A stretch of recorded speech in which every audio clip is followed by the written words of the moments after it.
चाय और ब्रेड खा के चल दिया खेतों की ओरी। सवेरे देखा कि एक ही दादाजी बैल से खेत जोतत रहन, त हमहू कहाँ रुके वाले रहे। और बैल से खेत जोते वाला अनुभव हमें लेना बहुत जरूरी रहा, काहे के लिए हम बचपन में अपने दादा के साथ बैल के साथ खेत जोतत रहे। और ये अनुभव हमारे लिए बहुत अलग रहा, काहे के लिए दादाजी के याद आए जो उनके अभी दुनिया में नहीं हैं।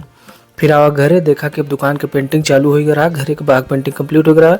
ओकरे बाद गांव में एक जगह मढ़ई उठा रहा तो गए वहाँ हेल्प करावा, और बगले अमरूद रहा तो अमरूद चुराई खाई के चलावा घरे।